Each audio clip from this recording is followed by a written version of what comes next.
In 1776, something impossible happened. 13 small colonies, poorly armed and divided, stood up against the most powerful empire on earth, Great Britain. At the time, Britain controlled nearly a quarter of the world.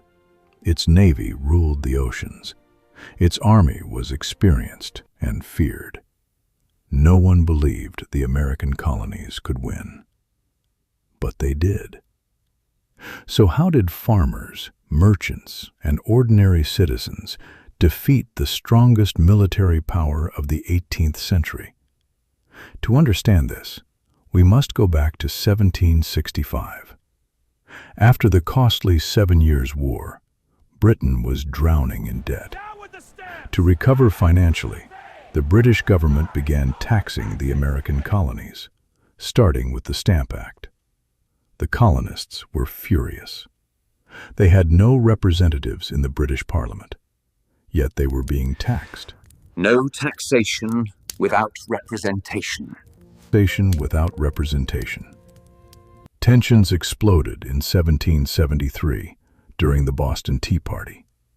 American patriots dumped British tea into Boston Harbor as a protest against unfair taxes. Britain responded harshly. In 1775, war officially began in Lexington and Concord. At first, the colonial army was weak, untrained, and disorganized. But they had something powerful: leadership. In 1775, the Continental Congress appointed George Washington as commander of the Continental Army. Washington was not the best military strategist in the world, but he had something even more important: patience.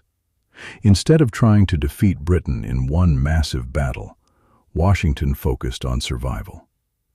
If his army survived long enough, Britain would grow tired of the expensive war.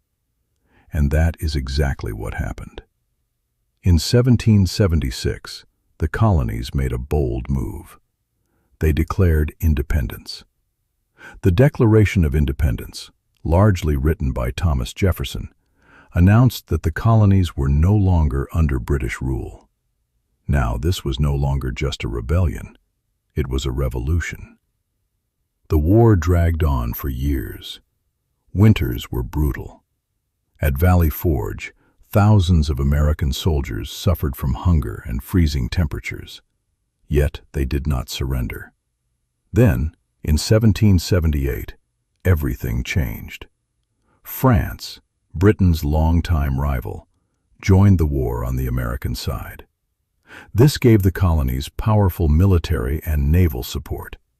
Finally, in 1781, British General Cornwallis surrendered at Yorktown. The impossible had happened. In 1783, the Treaty of Paris officially recognized the United States of America as an independent nation. A new country was born, not because it was stronger, but because it was determined. The American Revolution proved something powerful. Even the mightiest empire can fall when people fight for freedom.